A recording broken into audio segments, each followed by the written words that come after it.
lui rendre un peu la monnaie de la pièce. Elle l'accueille avec autant de chaleur et de gentillesse.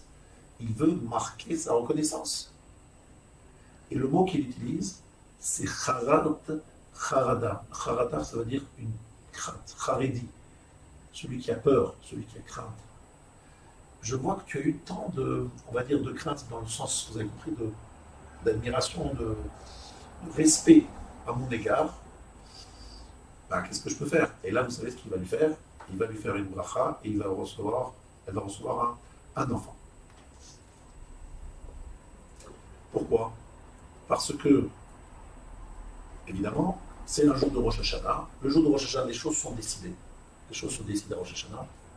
Donc, lui, Elisha dit, je vais intercéder pour toi le jour de Rosh Hashanah pour que tu aies une bonne année, une bonne vie, des belles décisions.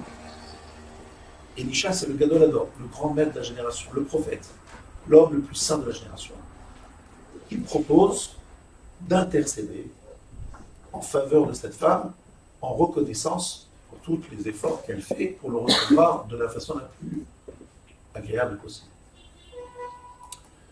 Et là-dessus, elle répond, elle lui dit, Betor ami anochi yoshavet. Elle dit non, je suis installée au sein de mon peuple. Qu'est-ce qu'elle répond? Elle dit, je ne veux pas que tu parles de moi toute seule. Je veux que tu parles de moi en tant que membre du peuple juif. Je ne veux pas de traitement de faveur. Je ne veux pas être mise en valeur, mise en... Non, je veux Betor ami anochi yoshavet. Je suis installée à l'intérieur de mon peuple. Qu'on me considère comme une parcelle, une partie du clan. Franchement, à sa place, qu'est-ce que vous auriez dit? Mais merci à vous, Elisha. Qui ne rêverait pas d'avoir le jour de Rosh Hashanah un défenseur, un avocat comme Elisha? Elisha, le prophète. Et qu'est-ce qu'elle répond? Au lieu de dire, mais oui, avec plaisir, elle dit, non, non, non, je veux être à l'intérieur de mon peuple. C'est quoi cette réponse? C'est quoi cette réponse? Tout cela, c'est parce que c'est décrit encore une fois le mot Hayom. Hayom, Hayom, ça s'est passé à Rosh Hashanah. Dernière référence, et après je vais commencer un peu à expliquer. Il y a une référence dans le Sefer Shemuel, c'est l'Haftara du premier jour de Rosh Hashanah. Quel est le sujet de l'Haftara du premier jour de Rosh Hashanah? C'est l'histoire de Elkana et de sa fameuse femme Chana et de son deuxième femme Pnina. Chana n'avait pas d'enfant. Elle en souffrait beaucoup. Et Vayehi Hayom, de nouveau le mot Hayom est écrit dans cette occurrence. Il y avait chez Elkana était un homme qui avait un grand mérite. Lequel? Nous sommes à l'époque où le tabernacle se trouve à Shiloh. Et qu'est-ce qu'il fait, Elkana? Il voit que les gens ne vont plus, comme ils faisaient avant, faire ce qu'on appelle Aliyah al-Regel, se rendre pour les fêtes au tabernacle. Alors il motive les gens à y aller. De nouveau, il est celui qui fait ce qu'on appelle du zikouy rabim. Il veut essayer non seulement d'y aller lui-même, mais de pousser les gens à y aller. Pessah, Shavuot, Sukkot, c'est une obligation. Mais les Juifs disaient, bon, c'est pas le Beth Amikdash, c'est pas Yerushalayim, c'est Shiloh, c'est ceci, cela. Ils avaient aussi en fait des réclamations envers les enfants de Shmuel, et donc il ne voulait plus y aller. Et lui, il allait à contre-courant, il est allé pour essayer de remotiver tout le monde à y aller. Et il a rajouté quelque chose, il est allé même le jour de Rosh Hashanah, alors que normalement il n'y a pas de mitzvah de monter le jour de Rosh Hashanah, mais lui il a pris sur lui de rajouter en plus d'y aller le jour de Rosh Hashanah. Bien lui a pris, parce que c'est le jour de Rosh Hashanah que sa femme Chana a été écoutée, exaucée, et qu'elle a conçu son fils, qui est Shmuel. C'est pour cela qu'on le cite à Rosh Hashanah. Pourquoi est-ce qu'on raconte l'Haftara? On parle de l'histoire de Chana, parce que sa prière a été exaucée, et qu'elle a conçu ce jour. Tout simplement. Et aussi parce que le mot Hayom nous rappelait que c'était bien à Rosh Hashanah que tout cela se passait. Tout ça pour récompenser Elkana, qui avait pris l'initiative d'aller faire sa Aliyah la Regel, de monter au Beth Amikdash. Très bien. Je voudrais ici vous donner un commentaire sur un peu tout ce qui se passe ici. Je voudrais être, on va dire, assez concret aujourd'hui sur la préparation qu'il faut avoir avant Rosh Hashanah. Avant Rosh Hashanah, il faut savoir un secret qui n'est pas bien gardé, qui est au contraire à diffuser. Malheureusement, beaucoup de gens l'ignorent. Vous savez tous qu'il y a 2 jours à Rosh Hashanah. C'est la seule fête où même en Israël, il y a 2 jours.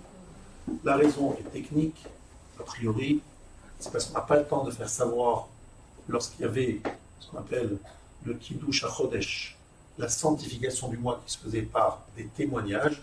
On n'avait pas le temps de faire savoir à tout le monde. Donc dans le doute, on faisait partout 2 jours parce qu'on n'avait pas le temps de ça. Donc ça pouvait être que le 30e jour du mois précédent, du mois d'Elul, ou le 31, donc on faisait 30 et 31, partout, jusqu'à aujourd'hui. Alors, l'explication cachée, c'est-à-dire que le Zohar révèle, c'est qu'il dit que le premier jour de Rosh Hashanah, il y a Dina Kashia, et le deuxième jour, il y a Dina Rafia. En traduction française, jugement dur et jugement plus souple. Premier jour, jugement dur. Deuxième jour, jugement souple. Pourquoi? Alors, c'est très simple. Vous savez que le jour de Rosh Hashanah, dit la Mishnah, dans Rosh Hashanah, tout le monde la connaît, qui venait Maron. On passe devant lui, qui venait Maron, comme des alors là, qui venait Maron, c'est un mot un peu bizarre à traduire. Mishnah dans Rosh Hashanah explique. Qui venait Maron, ça veut dire, première explication, comme des agneaux que l'on laissait passer par une petite porte pour pouvoir compter le nombre d'agneaux. Pourquoi il fallait compter les agneaux? Pour arriver au numéro 10. Tous les 10, c'était ce qu'on appelle le ma'aser, le prélèvement d'un dixième de la production des agneaux. Donc on faisait passer par une petite porte pour qu'il y ait chaque fois qu'un seul agneau qui passe, pour pouvoir bien les compter, ne pas se tromper et prendre le dixième, ni celui d'avant, ni celui d'après. Est-ce que c'est clair? Ce qu'on appelle le ma'aser des agneaux. Très bien. Et il y a également, je dis nos Chachamim, une autre image, une autre explication dans la Gemara. Cette autre explication nous dit, c'est pas les agneaux, c'est un passage effilé, c'est-à-dire le chemin des crêtes. Vous êtes sur une montagne, vous avez à votre droite un ravin, à votre gauche un ravin, vous êtes sur le chemin des crêtes qui est très très étroit.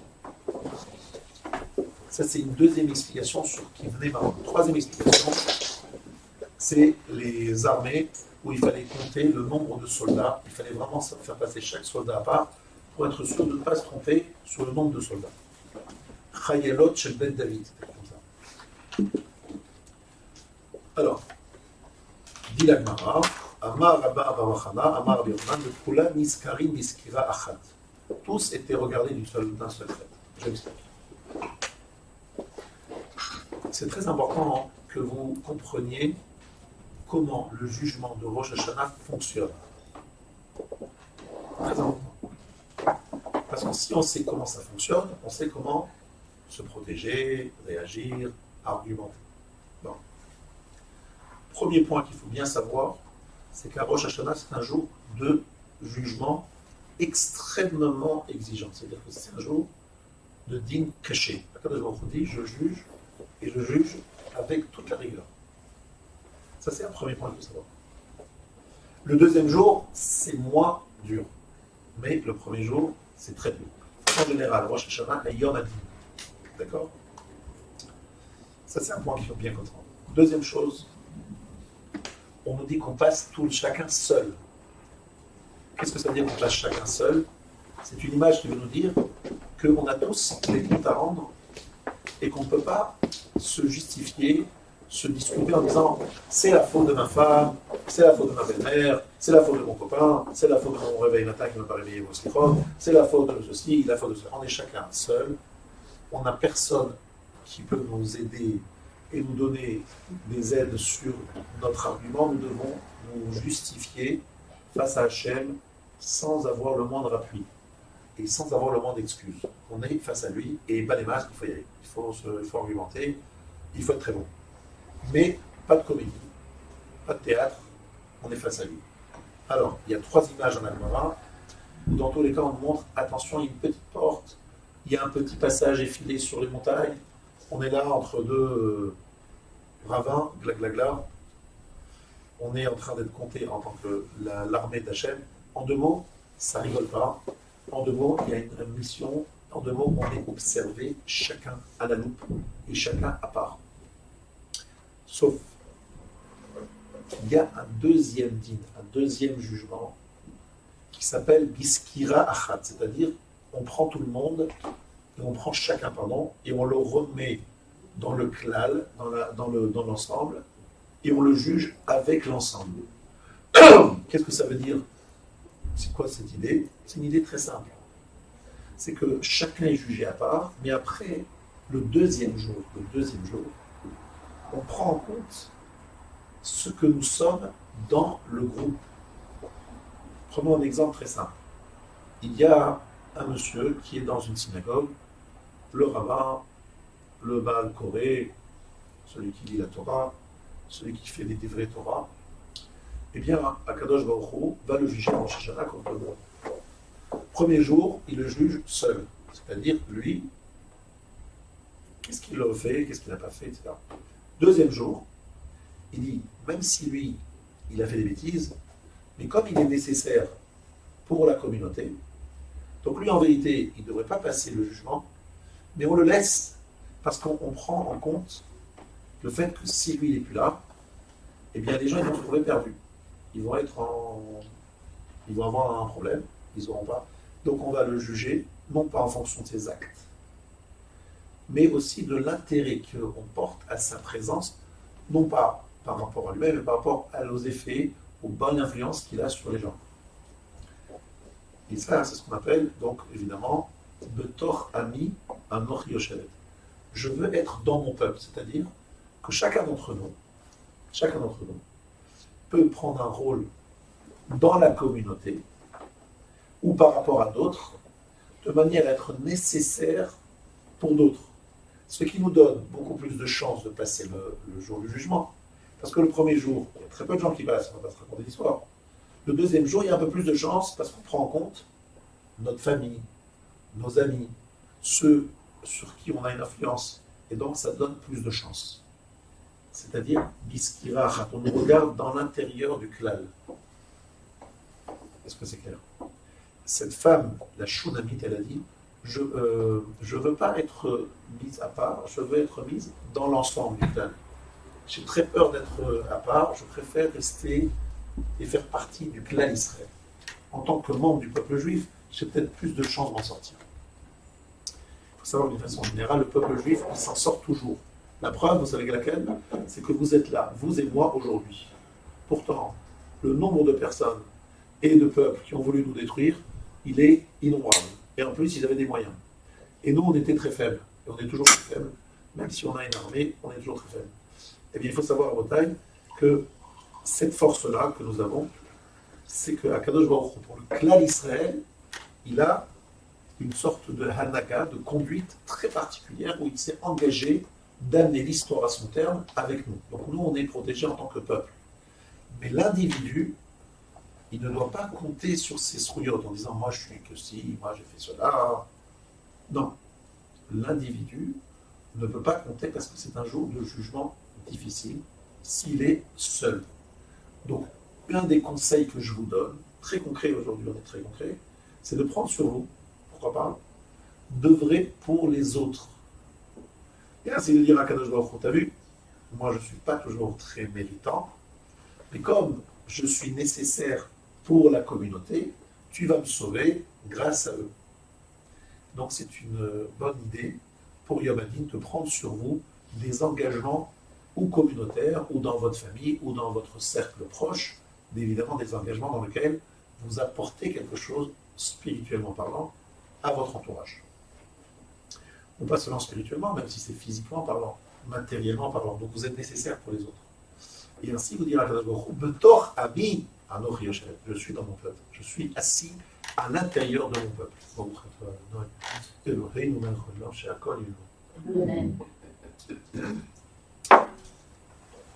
C'est clair?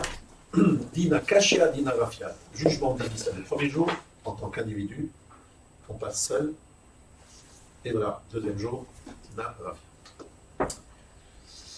Maintenant, nous allons rentrer dans le vif du sujet. Nous allons vraiment commencer à aller dans la profondeur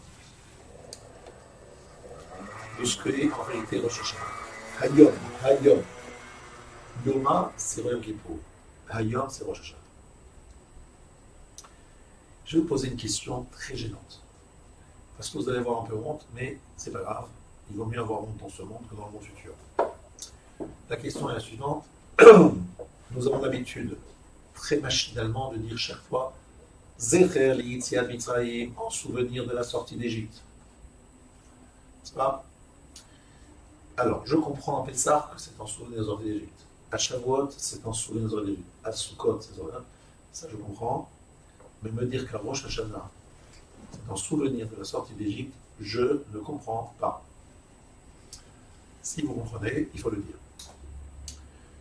La seule chose que vous pourrez dire, c'est une Mara dans Rosh Hashanah, page 11, qui dit que le jour de Rosh Hashanah, nos ancêtres ont arrêté de travailler. L'arrêt du travail en Égypte, ça s'est fait à Rosh Hashanah.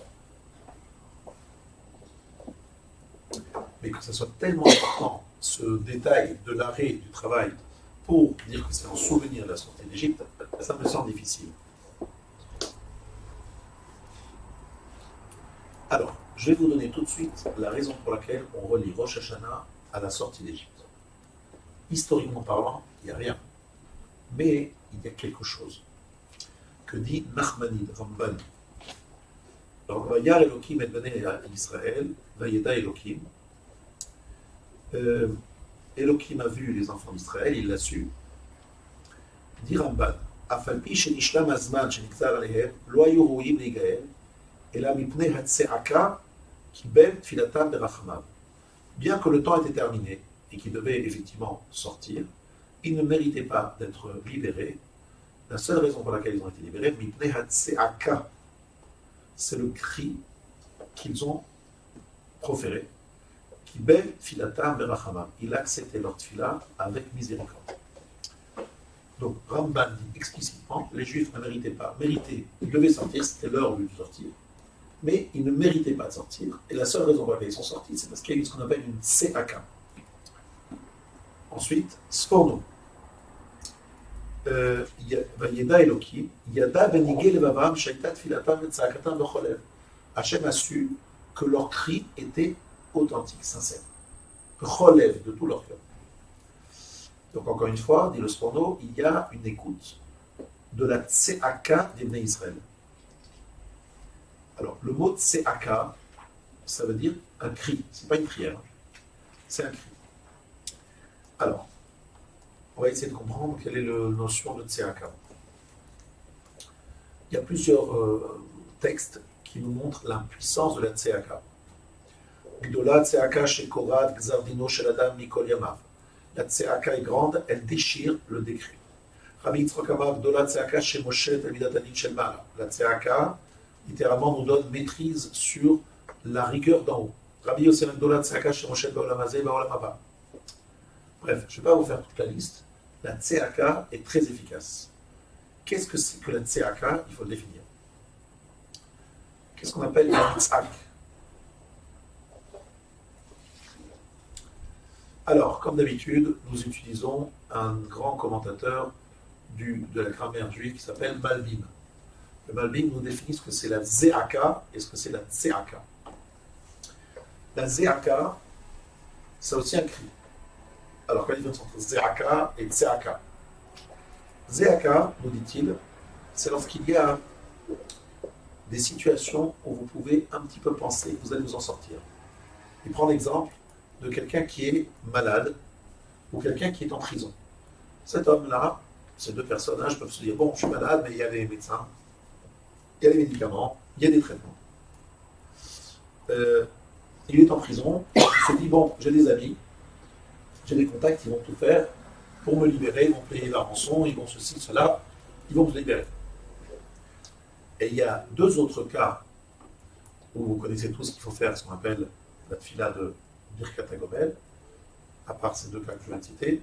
il y a celui qui passe la mer, traverse la mer, ou celui qui va dans les déserts. Quelqu'un qui est dans une mer démontée, qu'est-ce qu'il peut attendre? Une mer démontée, il n'y a plus rien. Si ce n'est à Kadosh Baruch Hu, il n'y a pas de... on parle évidemment d'un cas où il est vraiment dans une tempête. Il n'y a personne autour. Sa radio, elle est brisée, cassée. Là, on parle évidemment de l'époque du Teilim. Les Teilim, ils parlent de ça. Maran Amrachon Afondel, il n'y avait pas de téléphone portable, ni satellite, ni les machins. Ah ouais, non, mais il est dans cette situation, il est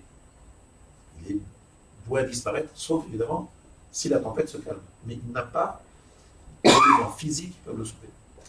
Comme d'ailleurs, celui qui traverse les déserts, il a en face de lui des loups qui veulent le dévorer. Il est un peu compliqué pour lui de s'en sortir. Bien. Zéaka, c'est lorsque vous avez un petit espoir physique, matériel pour être sauvé. La Tseaka, c'est lorsque vous n'avez plus rien. Plus aucune, il n'y a plus rien. Il n'y a pas sur quoi s'appuyer. Il n'y a plus d'échappatoire. Ça peut être que Akadosh Baruch Hu qui intervient et ça va être miraculeux.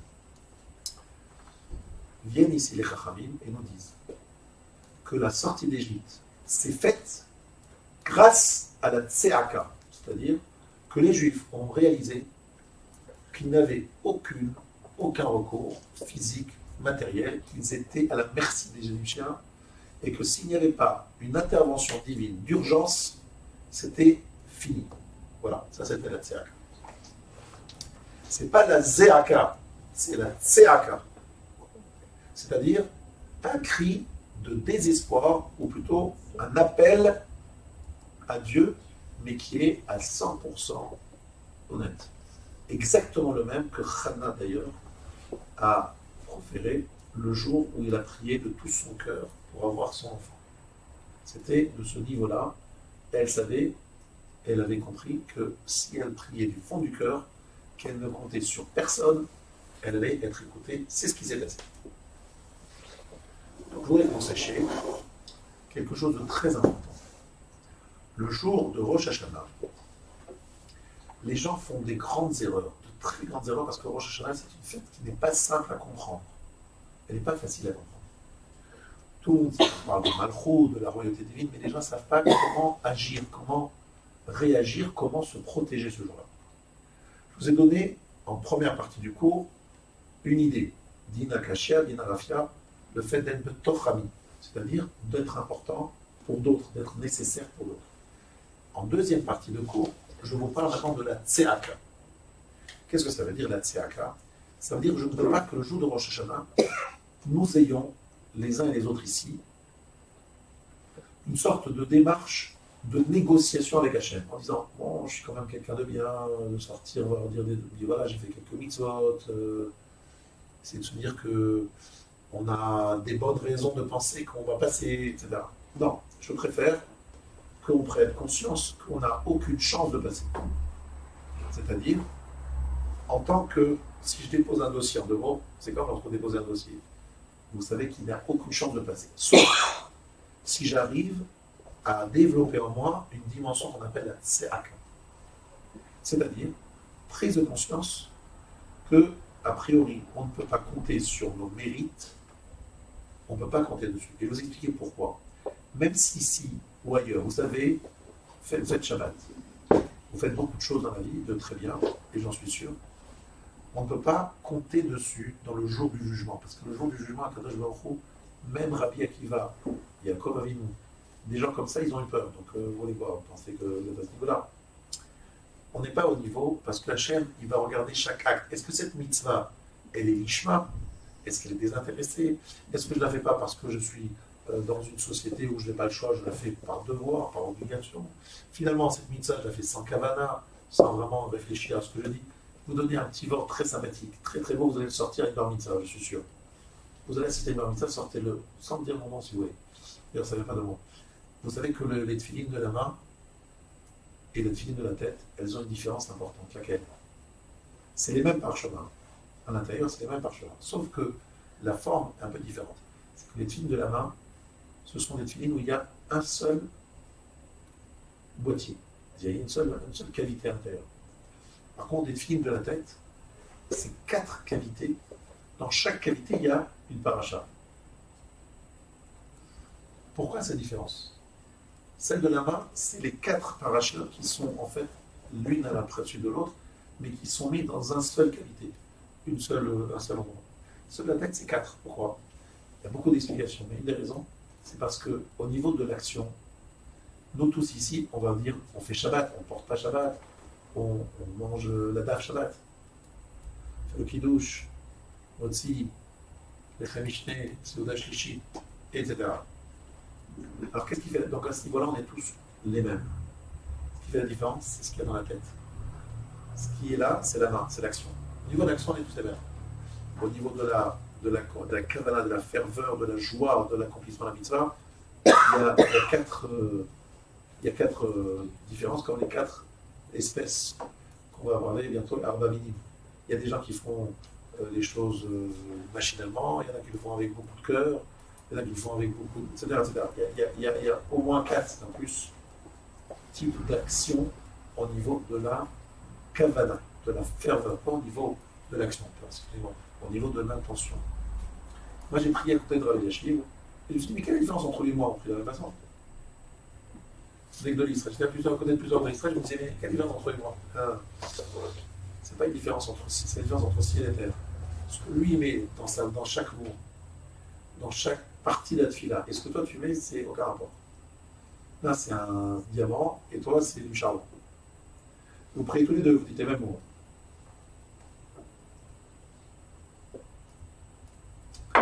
Donc, c'est au niveau de la tête, la kavana, la ferveur, la pensée.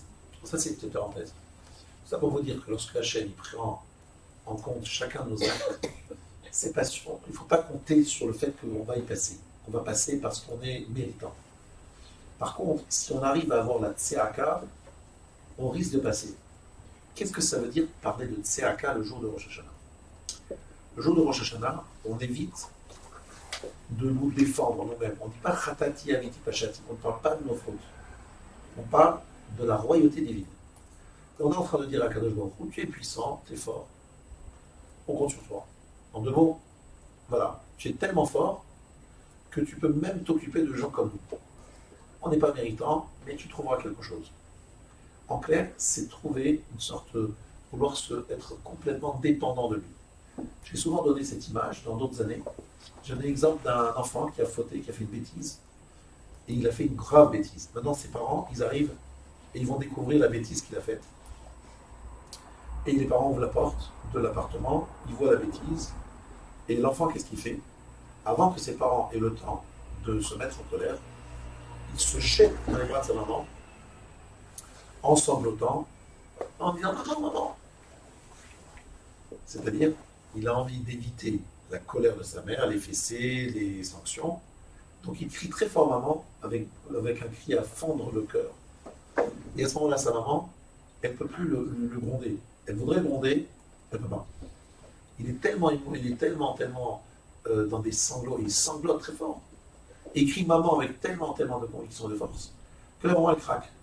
Elle le prend dans les bras, elle dit non mon fils, ça va, c'est très grave, ça fait une bêtise, mais genre elle est là pour le consoler, elle est là pour écouter son cri, mais elle n'écoute pas, elle ne réagit pas comme elle aurait normalement dû réagir, c'est-à-dire en sanctionnant. Je dis toujours qu'à Rosh Hashanah, un juif doit faire la même chose. Au lieu de commencer à s'excuser, expliquer qu'il a fait ci pour cela et pour cette raison, il faut comme se jeter dans les bras de sa maman. Et se dire, voilà, j'ai fait une bêtise, mais je suis ton fils. Je suis ton sujet, je suis ceci, cela. Tu ne peux pas me sanctionner trop fort. Il faut que tu sois compréhensif. Et c'est une tseaka. Maintenant, vous avez compris que c'est même très intelligent en termes psychologiques. C'est-à-dire que quelqu'un qui prend conscience de la gravité de sa faute, ce n'est pas la peine de le sanctionner. Vous sanctionnez pourquoi? Pour vous venger ou pour éduquer? Pourquoi on sanctionne un enfant? Pour se venger? Pourquoi est-ce qu'on frappe un enfant? Parce qu'on dit, si on ne frappe pas, il va croire que c'est pas grave et il va récidiver. C'est ça?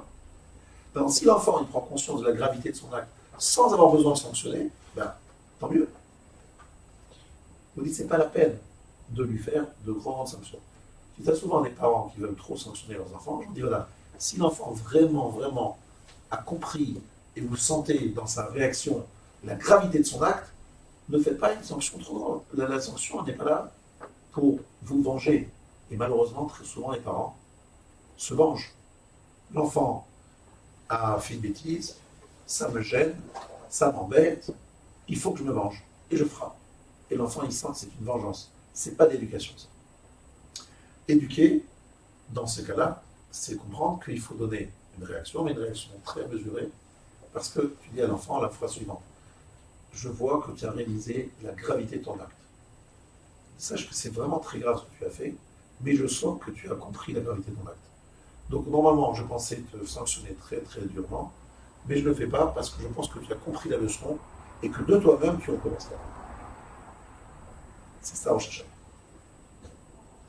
C'est ça, Rosh Hashanah. Rosh Hashanah, c'est ne pas avoir besoin d'un jugement dur et de sanctions parce que nous avons pris conscience de la gravité des bêtises qu'on a faites toute l'année.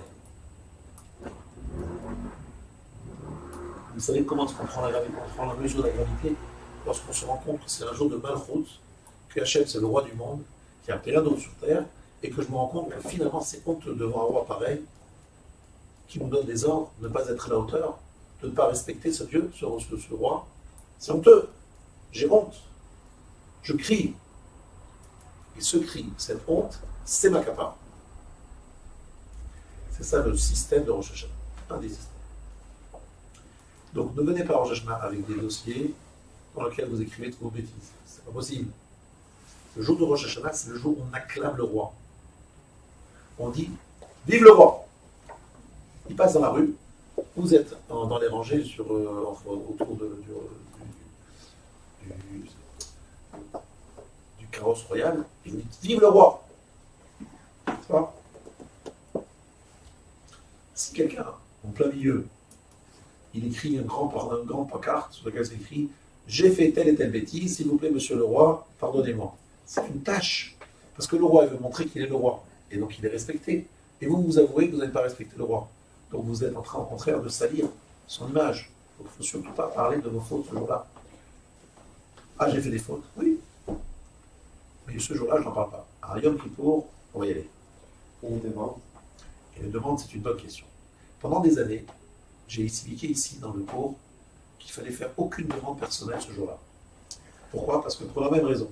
C'est honteux d'aller voir le roi qui est là le jour où il a été, donc c'est l'anniversaire de ce sacre. Parce que ce jour-là, je le rappelle, c'est le jour de la création de l'homme. Donc c'est le jour où il est devenu roi, parce qu'avant il n'avait pas de sujet.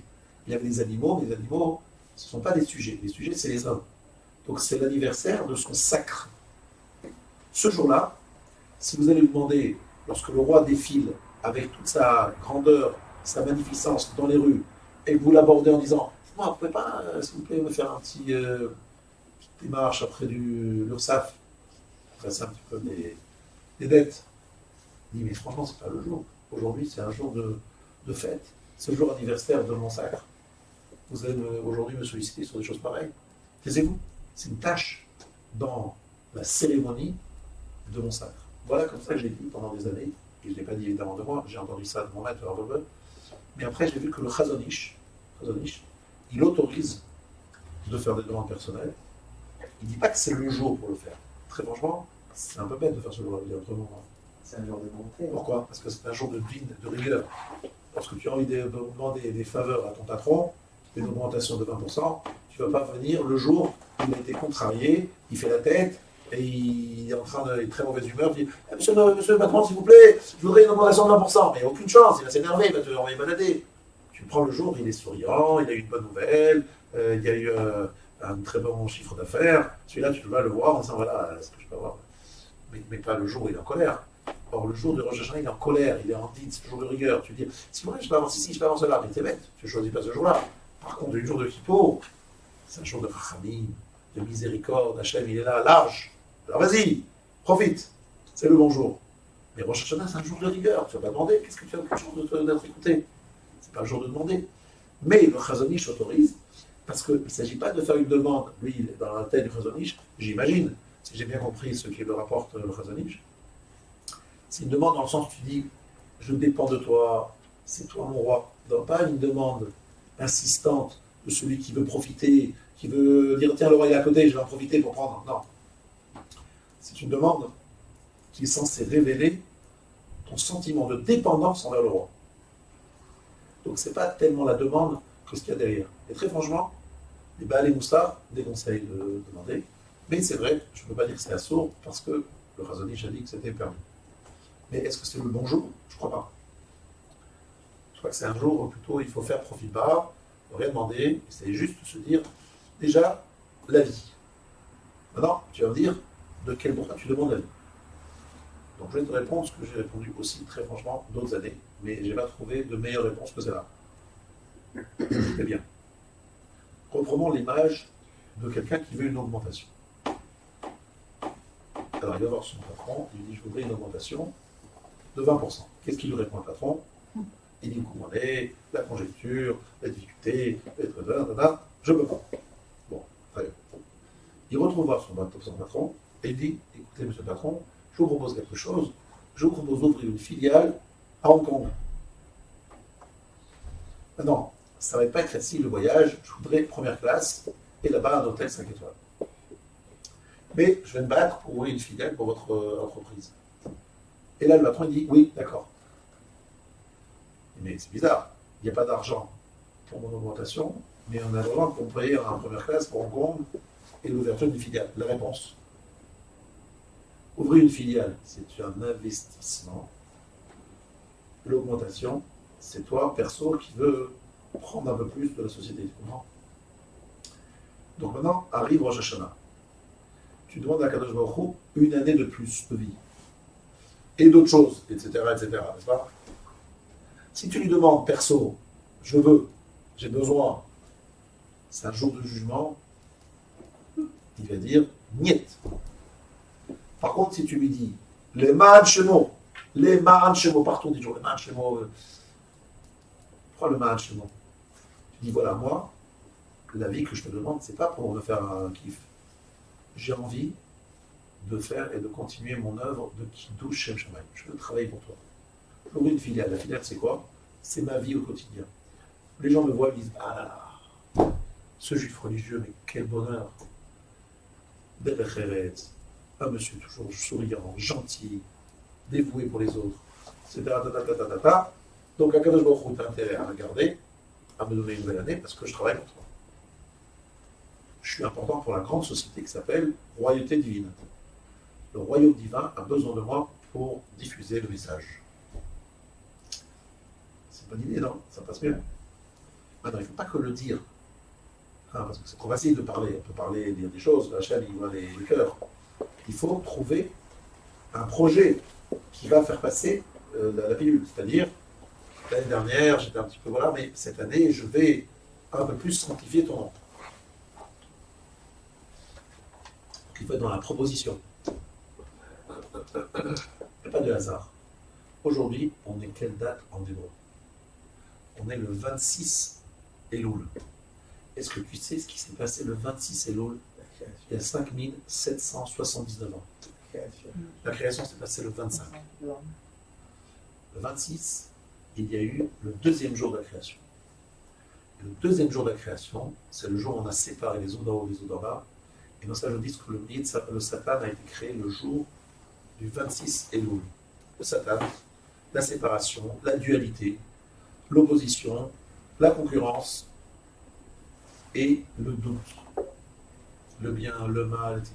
Tout ça, le deuxième jour où il n'y a pas écrit le mot Kitov. Arrive Yom Shlishi, le troisième jour, écrit 2 fois Kitov. Ça veut dire que la dimension du 2, de la dualité, est une dimension qui crée une sorte de fragilité dans le projet divin. Mais Dieu l'a choisi parce que dans Nitzavim, ni plus ni moins que dans Nitzavim, il nous fait une très grande recommandation. Re'e natati lefanecha hayom et ha'chaim ve'et ha'tov et ha'mavet ve'et ha'ra.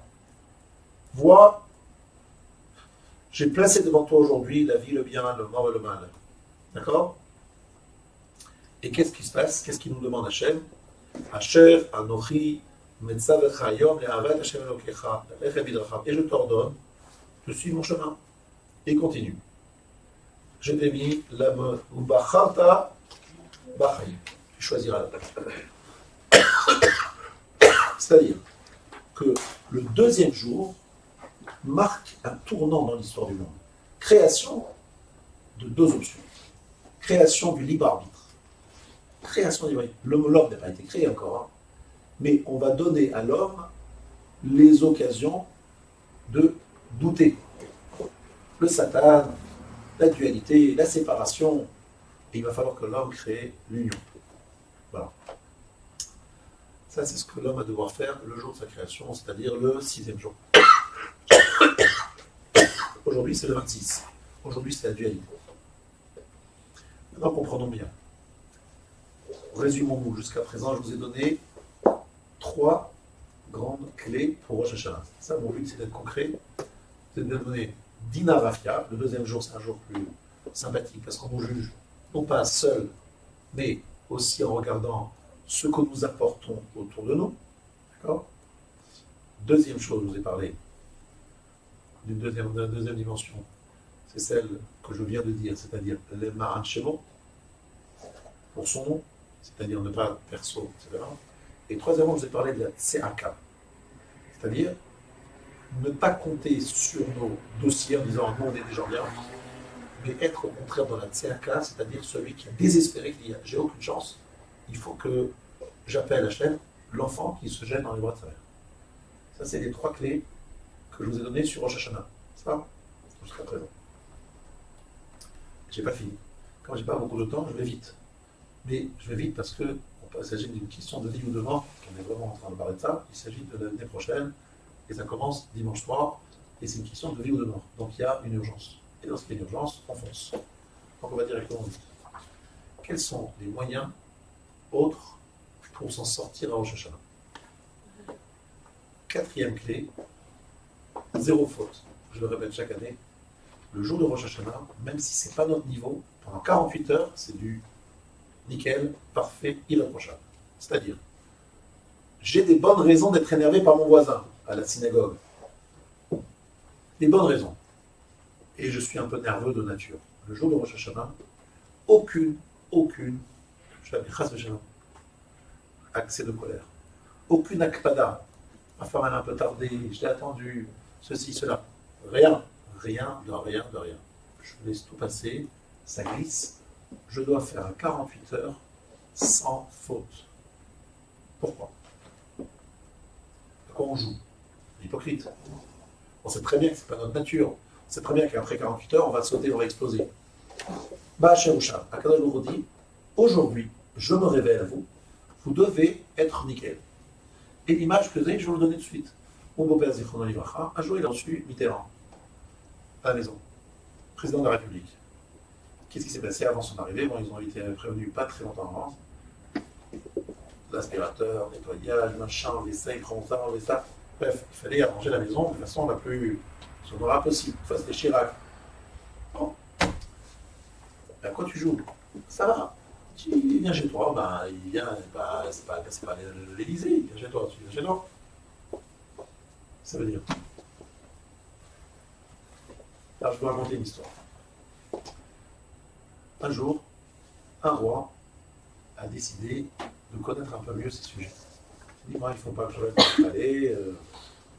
Je ne connais pas la réalité de mes sujets, je vais me déplacer. Et comment il faisait? Il faisait envoyer une lettre 30 jours avant pour annoncer sa venue. Bon. Cette lettre est arrivée dans une petite chaumière, très simple. Ils ouvrent la lettre, ils voient la griffe du palais, ils disent, voilà, qu'est-ce qui se passe? Et ils voient, le roi dit, j'arrive dans 30 jours, je suis chez vous. Alors, madame le roi, monsieur regarde madame, il dit, mais qu'est-ce qu'on va faire? Il regarde les murs noirs. Il voit les chaises dépareillées. Même en plus, elles sont branlantes. Toutes les chaises sont branlantes. Il regarde autour d'eux, mais c'est une maison trop simple pour recevoir le roi, c'est pas possible. Bon. Alors le mari dit, bon, écoutez, on n'a rien à faire, on va tout refaire, on va tout repeindre, on va refaire les sols, on va refaire le truc, on va tout refaire. Et sa femme lui dit, attends, ça fait longtemps, des années que je te demande de faire ça, tu me dis, t'as pas les moyens, t'as pas d'argent, et tout d'un coup là, hop, on va faire, on va refaire, on fait. Ça veut dire, t'as pas les moyens. T'as les moyens ou t'as pas les moyens? Moi, ce que je te demande, évidemment, t'as pas les moyens. Le roi arrive, oh là là, on y va. Il dit, t'as raison. J'ai pas les moyens, il fallait que j'emprunte, et t'as raison, on va s'endetter pendant des années parce que le roi veut venir ici une demi-heure. Enfin, c'est honteux, c'est pas normal. Là, il veut venir chez nous, bah, il vient chez nous comme on est, d'ailleurs, il veut voir le monde tel qu'il est, on va pas raconter l'histoire.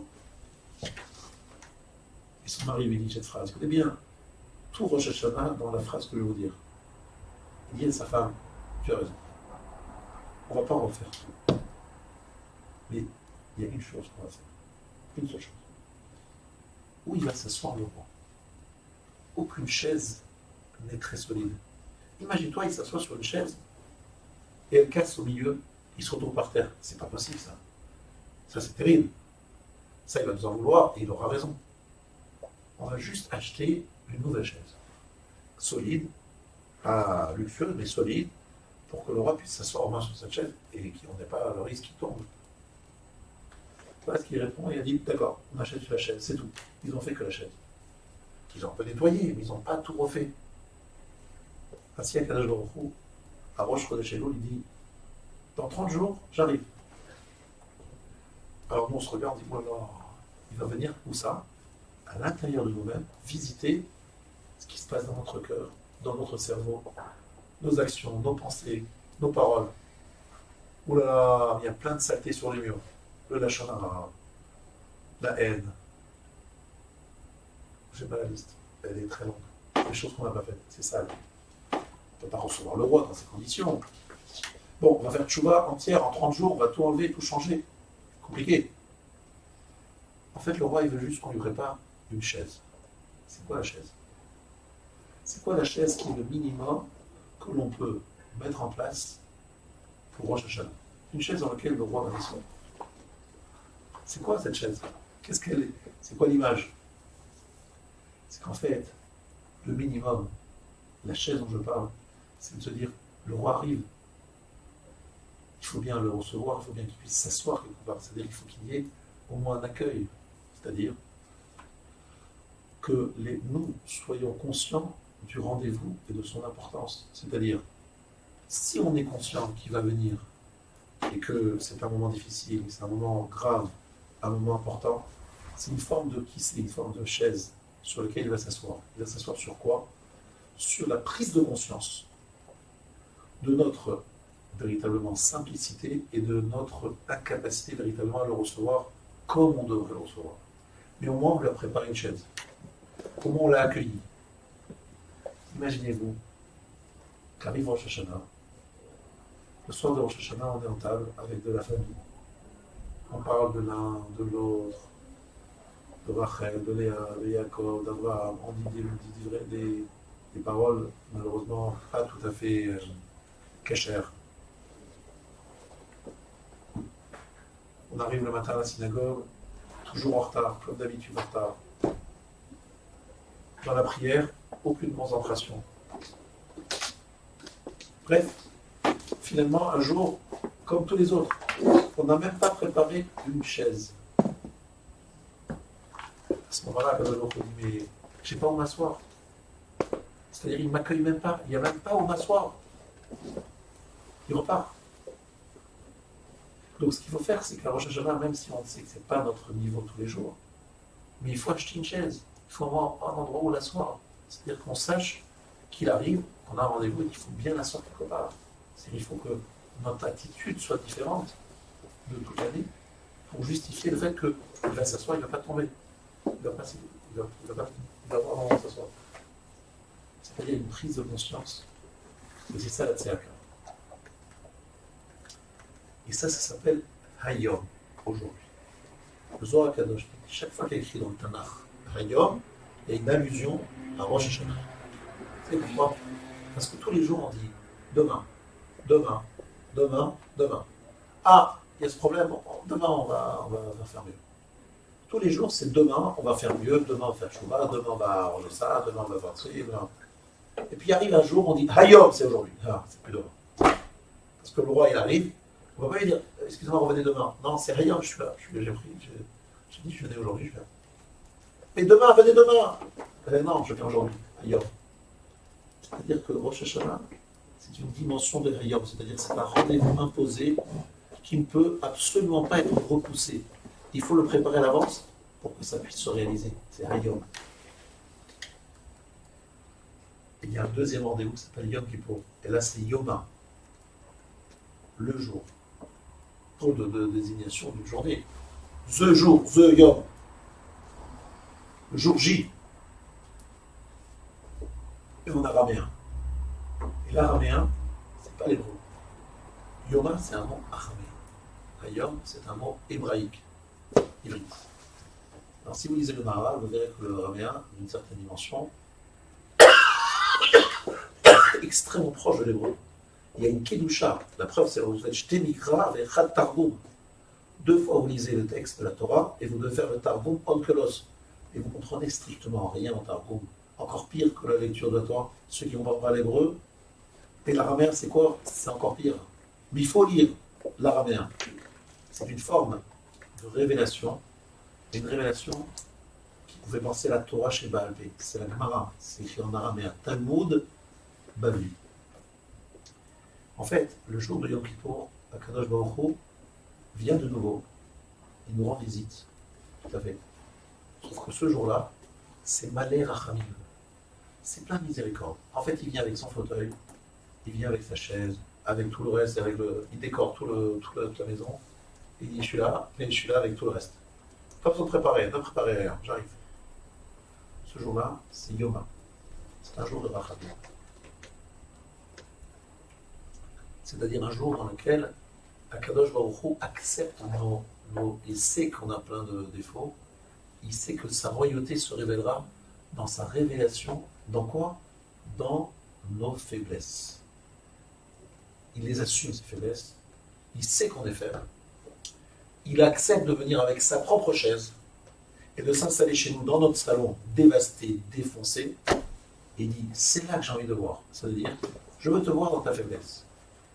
Mais sache que je ne suis pas là simplement pour, entre guillemets, constater. Je suis là pour réparer. Je vais prendre, Hachem, il vient, il sort les poubelles. Il a un pinceau, il repasse sur les murs une couche de peinture. Il refait le sol. En 2 mots, il vient chez l'homme en lui proposant de faire un ravalement total. Mais pour cela, je vous demande une seule chose, ça c'est faites échouva. Ouvrez un peu votre cœur, qu'il y ait un petit peu de participation de notre part. Moi je suis prêt à tout faire, mais attendez, un petit peu d'ouverture, un peu d'accueil. Mais je suis prêt à tout emposer. Rosh Hashanah, Hachem nous demande de préparer la chaise. À Yom Kippour, il l'amène avec lui. La seule chose qu'il nous demande, c'est de faire des choix et d'accepter de dire, de vouloir adhérer à ce système que Dieu nous propose. Et comme c'est pas un Kippour maintenant, on est Rosh Hashanah, je dois rester sur Rosh Hashanah. Et vous donner une dernière clé pour réussir à Rosh Hashanah. Vous avez entendu les différentes clés que je vous ai données. Je vais vous donner une autre. Très importante. Le chauffard.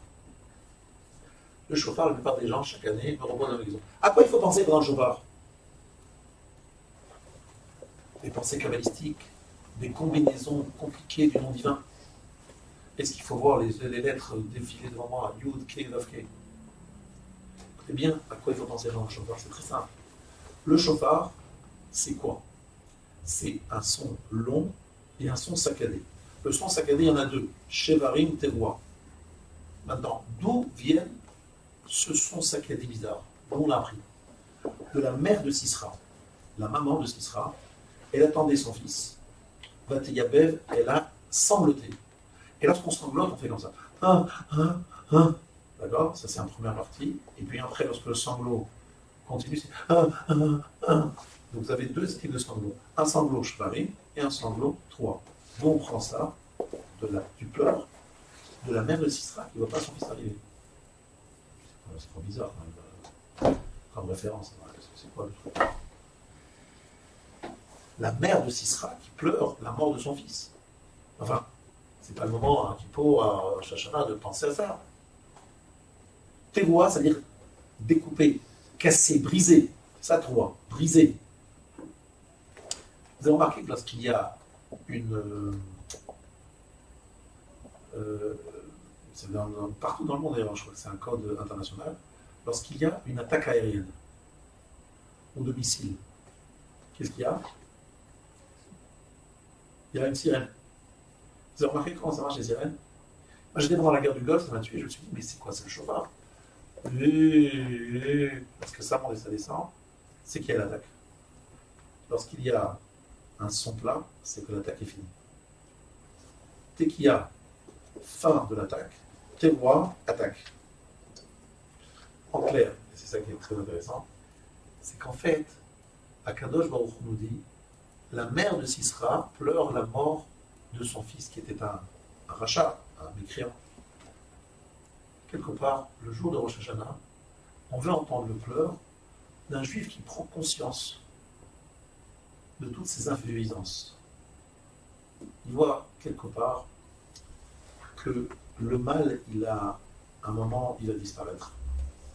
Que l'histoire vous amène vers la fin et que toutes ces bêtises et toutes ces choses auxquelles il tient tant sont terriblement, on va dire, vaines et surtout appelées à disparaître.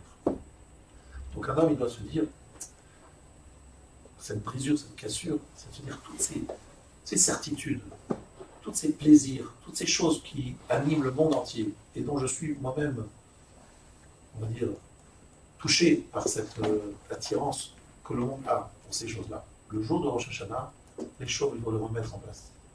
Remettre les choses qui sont solides, qui sont vraies à leur place, et celles qui sont appelées à disparaître, qui sont vaines, et qui sont Havel Avalim, comprendre que c'est quelque chose de très fragile, qu'il n'y a rien de sérieux là-dedans. Le jour de Rosh Hashanah, il y a un peu la rasra. Mais en même temps, on s'habille bien, moi j'ai un coiffeur, machin, parce qu'on dit, Hachem, si on est conscient de notre fragilité, alors on est fort. Vous savez pourquoi? Je vais expliquer pourquoi. C'est de se dire en une phrase. Hachem dit, moi je veux vous aider les hommes, je suis prêt à vous aider et à être à vos côtés. Le seul problème que j'ai, c'est que vous ne m'appelez pas à l'aide et vous ne pensez pas à me solliciter. Le jour de Rosh Hashanah, prenez conscience de la fragilité de votre vie, de votre argent, de tout ce que vous avez. Prenez conscience de cela et comprenez que la seule chose solide, c'est moi. Et le jour où vous comprendrez ça, vous serez très fort. Parce qu'au lieu d'être adossé à un banquier, à un médecin, à je ne sais quoi, à la sécurité sociale, vous sentirez qu'effectivement aujourd'hui, je suis adossé au Melech Malcha Machina Kedelo. Et donc je deviens beaucoup plus fort parce que je dépends d'une force sans limite. Alors qu'avant, je mettais ma confiance en quelque chose de très très éphémère et de très fragile. Et ça, c'est la force d'un juif. Parce qu'il comprend que sa force ne vient pas de lui-même, mais d'Akadosh Baruch Hu. Vous allez me dire, mais c'est évident ça. Oui, mais c'est la terroir qui est là et qui fait ça. Ça nous ébranle. Ça nous fait peur. Ça nous remet en question. Ça casse nos certitudes. Et l'homme qui a Rosh Hashanah se sent fragile, et l'homme qui est fort. Et l'homme qui a Rosh Hashanah se sent fort, c'est qu'il est faible. Ce sentiment de fragilité, ce sentiment de terroir, de décourage, voilà, nous donne l'envie de nous attacher à quelque chose de fort, de puissant, qui est Akadosh Baruch Hu. Et à ce moment-là, on est sauvé. Donc la clé de Rosh Hashanah, c'est de baisser la tête, beaucoup d'humilité, et de sentir que la vie, elle n'est pas si simple que ça, et pas si évidente que ça. Il y a eu un grand Rosh Hashanah qui s'appelait septembre 2001. En septembre 2001, Hachem a envoyé un chauffard qui s'appelle World Trade Center. Et le monde entier a été ébranlé. Qu'est-ce qui se passe? Comment c'est possible, chose pareille? Incroyable. Qu'est-ce qui s'est passé ce jour-là? Les gens ont dit, le terrorisme est présent, le terrorisme menace l'équilibre mondial. Aujourd'hui, et depuis ce moment-là, le monde se sent plus fragile. Vous allez dans un aéroport, combien de temps ça vous prend pour prendre l'avion? Une grande partie de ce temps, c'est pour des questions de sécurité. On vous fouille, on vous refouille, on regarde, vous regardez vos valises, on regarde vous-même, on vous parle, on vous... On fout. Le monde a peur. Le monde a peur. Utilisons cette peur, non pas pour être désespéré et être déprimé, au contraire, utilisons cette peur pour être une force. C'est ça qu'il faut comprendre. Au jour de Rosh Hashanah, je suis en train de vous expliquer un mot de la Gemara, Kama de Kaif Inish Tfeadif. Le chauffard il est tourné comme ça, pour rappeler que l'homme doit baisser la tête, doit être plutôt dans l'humilité. D'accord? Plus il est humble, plus il est fort. Ça, c'est la force de Rosh Hashanah. Maintenant, je vous demande, et je me demande à moi, devant vous, d'essayer pendant ces 48 heures de faire un sans faute. Parce que si on y arrive, et si on arrive à avoir une vraie tseaka, une tseaka c'est un cri qui vient de fond de nous-mêmes, et qui est authentique, à ce moment-là, on a des chances d'en sortir. Et je termine sur l'image du chauffard. Le chauffard, c'est le souffle qui vient du fond de nous-mêmes et qui rentre dans une corne de bélier. Le souffle, c'est notre neshima, respiration. C'est le même mot que le mot neshama. Lorsque Dieu nous a créés, le jour de Rosh Hashanah, il a insufflé en nous nishmat chaim, une âme de vie. Et le jour de Rosh Hashanah, on dit à quel moment on voudrait recommencer l'histoire du début. On voudrait encore une fois recommencer au début. C'est-à-dire, le jour où Dieu a mis dans mon âme à l'intérieur, j'étais pur. J'aimerais bien revenir à cet état-là. Donc ce jour-là, il y a ce qu'on appelle le Yesodahit Ratshut. Hachem nous propose, ce jour-là, de faire un reset, effacement de tout ce qui s'est passé jusqu'à présent, pour commencer une vie nouvelle. Ce qu'on appelle le Sodahit Ratshut. Et c'est pas n'importe quoi, c'est parce que le Ramchal explique qu'il n'y a pas 6000 ans d'histoire, il y a 6000 fois un an d'histoire.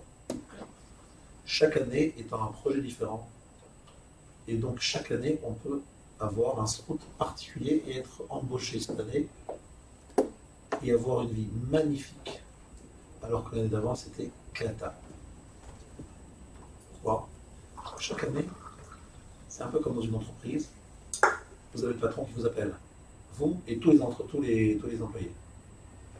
Messieurs, mesdames, cette année, l'entreprise a décidé de produire de nouveaux produits, d'avoir un nouvel objectif, parce que la concurrence est rude, que le temps change, que la mondialisation fait ceci, cela. Nous avons décidé de changer nos objectifs. En général, on fait ça quand? En septembre d'ailleurs. Alors, messieurs, avez-vous les compétences pour ce nouvel objectif? On va regarder chacun.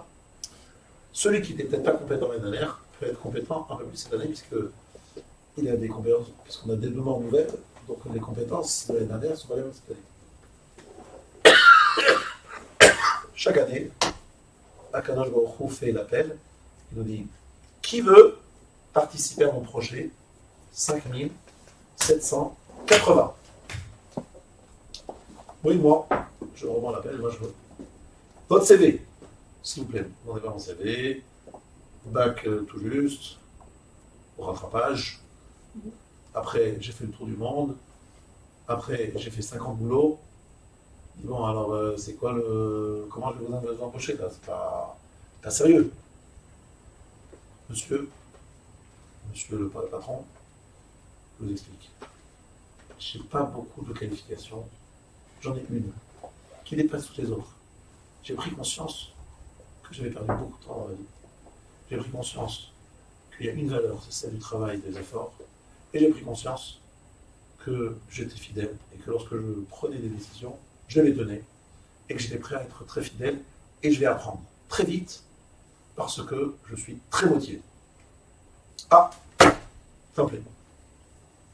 Bon, il va falloir vous former, il va falloir vous apprendre, il va vous dire, bon, mais il y a une volonté, il y a une conviction, il y a l'enthousiasme, il y a l'envie, il y a l'intelligence. Allez, on y va. Ça, c'est Rosh Hashanah. On veut passer le rendez-vous d'embauche, le DRH est exigeant, mais pas tant que ça, le développement. Il est prêt à accepter des CV très très light, à condition qu'on ait envie de se faire embaucher et qu'on est prêt à être resté fidèle dans cette nouvelle embauche. Voilà, c'est la prochaine clé de Rosh Hashanah. Être prêt à embaucher pour faire un job qui s'appelle Kiddush Shem Shamayim. Sanctification non divine. Dans la rue, dans le Beth Midrash, dans votre maison, dans votre boulot, partout. Pour cela, conviction, envie, fidélité. Voilà ce qu'on demande, pas plus, pas de qualification. Voilà, chers amis, ce que je nous souhaite à tous, c'est que ce Rosh Hashanah, nous soyons embauchés pour une nouvelle année, un meilleur salaire, pas par la question d'argent, c'est-à-dire d'avoir encore plus l'occasion de sanctifier son nom et d'être véritablement à la hauteur de cette mission et surtout prendre conscience de nos potentialités et essayer de faire en sorte que grâce à cette nouvelle embauche, ces potentialités se réaliseront cette année beaucoup mieux encore que ceux de l'année dernière et celle d'avant. Et je vous donne rendez-vous. Alors c'est vrai qu'il y a beaucoup de rendez-vous compliqués le mois qui vient. La semaine prochaine, c'est le jeûne. Donc ça va être compliqué pour moi de donner cours. Donc il n'y aura pas cours Ta'anit Tzom Gedalia. La semaine d'après, c'est Sukkot. Non, c'est Kippour, non? Compliqué à Kippour de donner cours. La semaine d'après, c'est Sukkot. La semaine d'après, c'est Motzei Simchat Torah. Donc la semaine d'après, les Hachem. Je vous donne rendez-vous l'année prochaine. Je vous souhaite d'abord Shana Tova, très très bonne.